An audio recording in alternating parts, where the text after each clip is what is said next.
మనం దేవుణ్ణి 25లో ఒక్కసారి కూడా బాధ పెట్టలేదు చెప్పండి.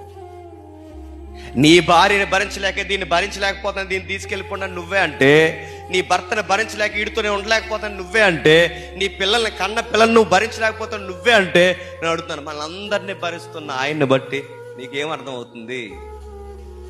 వీళ్ళని భరించలేకపోతున్న మాట నీ నోట వస్తున్నాయంటే అసలు భరించడం అంటే ఏంటో నీకు తెలియాలంటే, ఈ భారం నీకు సులభతరంగా ఉండాలంటే ఆయన నిన్ను నన్ను ఎంత భరిస్తున్నాడు నీకు అర్థమవుతుందా?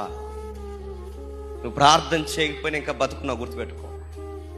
నువ్వు భోజనం చేస్తున్నప్పుడు కనీసం ఆయనకి థ్యాంక్స్ చెప్పకపోయినా ఇంకా బ్రతుకున్నా గుర్తుపెట్టుకో.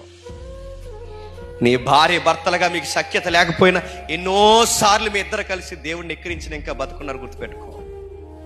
మీరు బయటికి వెళ్ళి చూడండి, రోడ్డు మీదకి వెళ్తున్నారు, మళ్ళీ తిరిగి వస్తున్నారా? 31st చూడకుండా పోయిన వాళ్ళు ఎంతో మంది ఉన్నారు.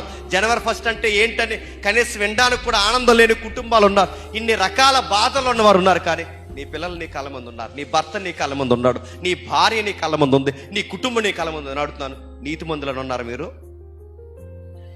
మంచోళ్ళు మనం ఉన్నాం, చచ్చిపోయిన వాళ్ళందరూ చెడ్డోళ్ళు, బతుకున్న మనం అందరూ మంచోళ్ళు మనం ఉన్నాం. కాదు, మనం అందరం ఇంకా అలా ఉన్నామంటే కారణం ఏంటో తెలుసా? దేవుడు మనల్ని భరిస్తున్నాడు. నన్ను దూషించినా భరించాడు, నేను హింసించినా భరించాడు, ఆయన్ని హేళన చేసినా భరించాడు, అవిశ్వాస పనులు ఎన్నోసార్లు నేను ఆయన కళ్ళ ముందు నేను చేసినా భరించాడు, పాపుల్లో నేనే నెంబర్ 1 అన్న భరించాడు. ఆయన ఎందుకు భరించే ప్రభు అంటే ఆయన అన్నాడు నిన్ను మార్చేయడానికి.